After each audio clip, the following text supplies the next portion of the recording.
Alrighty, to gin and tonics.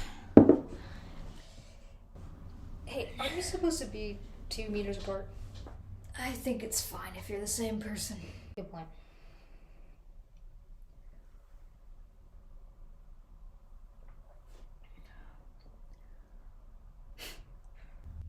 What? This just reminds me of a paper I recently read by Bernard Williams. He was just using an example of someone drinking gin and tonic, but the gin was actually petrol. And he was asking whether the guy had the reason to drink the stuff. Well, I mean, he obviously did, right? Like, sure, he was wrong about what was actually in the glass, but he still believed he had a reason to drink the stuff, right? That's the reason why he drank it. Well, yes, but that's only reason in terms of explanation, right? So if he had drunk the glass, we would have an explanatory reason of his doing so.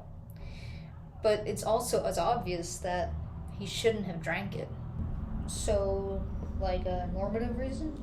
Exactly. So a reason dictating whether someone should or shouldn't do some kind of action. Any theory for reasons for action has to account for both the normative and explanatory reasons for action. So does Williams then mean that the person in question has a reason independent of themselves to not drink what is inside the glass? No, it doesn't imply that. So for Williams, any reason for action must in some way be related to what he calls the agent's subjective motivational set. He calls these internal reasons for action. The members of the set can be things like desires, like the desire to drink gin.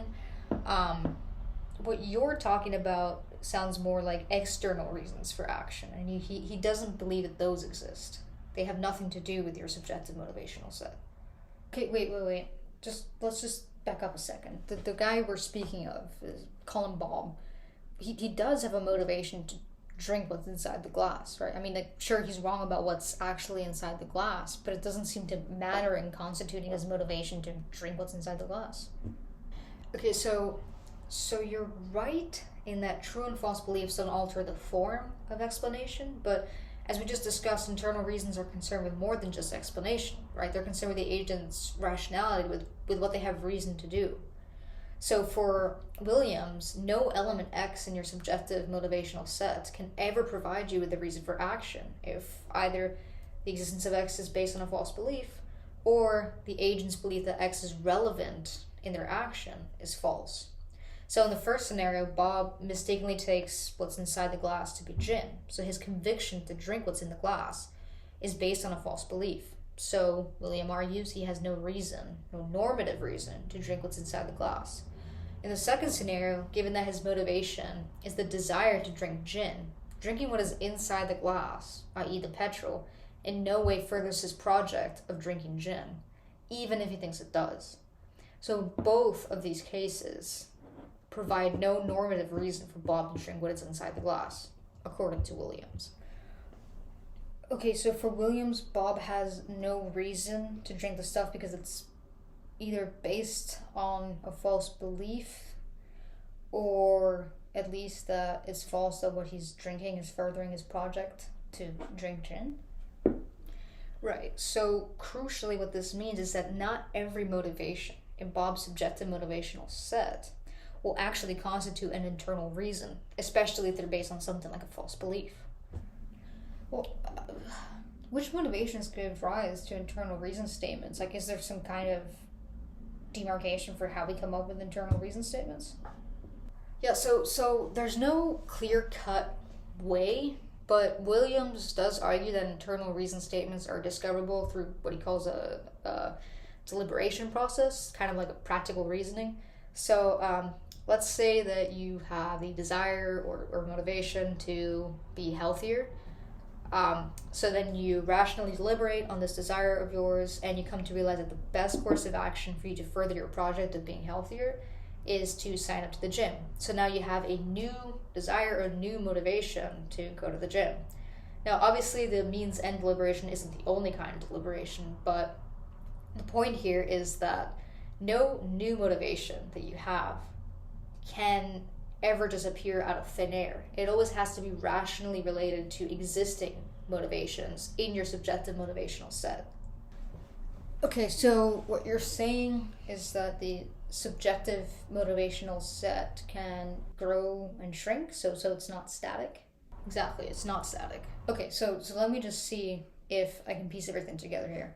So on the internalist interpretation, Williams, well, the position that he advocates for, says that any normative reason that you have for action must be rationally related to elements in your subjective motivational set.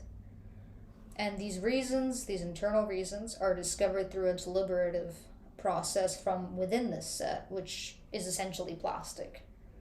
And you can never form a motivation for action or a reason for action whose motivation bears no rational relation with the set. Yeah, so Williams thinks that the only kinds of reasons for action that exist are these kinds of internal reasons. Okay. What about those other reasons you mentioned before? Didn't you call them like external reasons or something? Yeah, so those are the kinds of reasons Williams thinks don't exist, or at least are systematically false. An external reasons theorist would say that if someone rationally deliberated, then whatever motivations they might have originally had, they would come to be motivated to do the action in question.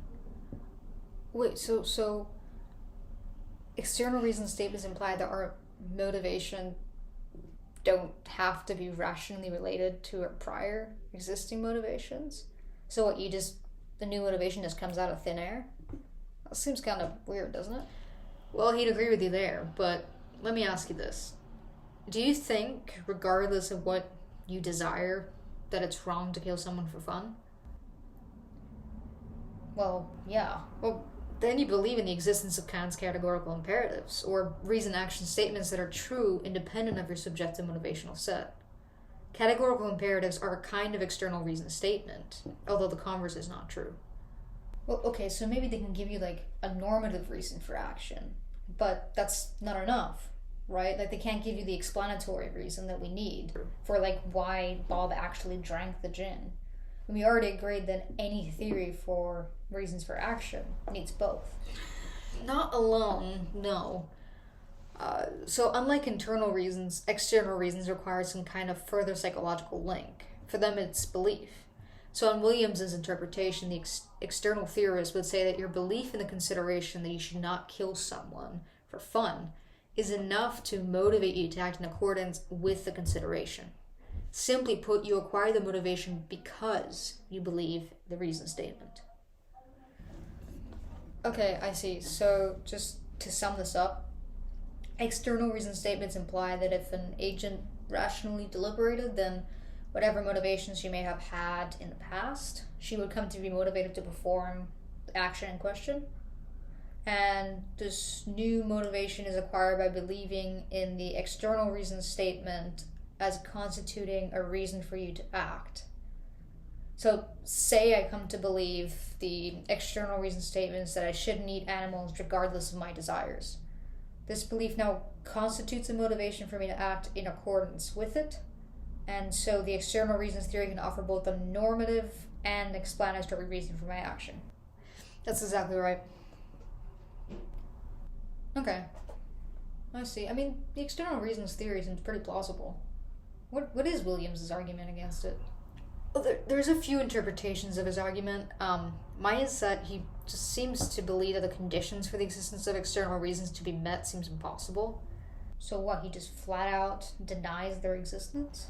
Well, he seems to be ultimately saying that beliefs can't really motivate action by themselves. That is, reason alone cannot motivate without desire. So he takes issue with the explanatory dimension of external reasons. To him, it seems impossible to have a new motivation arise from a belief that has nothing to do with your prior motivations. So more than merely denying their existence, his argument seems to be question-begging. It both depends on and concludes with the Humean conception of reason. That's a disappointment. Yeah. Although there is a paper I haven't read yet by Finley, I think. The paper argues for another interpretation. I guess it'll just have to be a conversation for next time. You know, I miss having these conversations with myself. No, you haven't. Yeah, no, I haven't.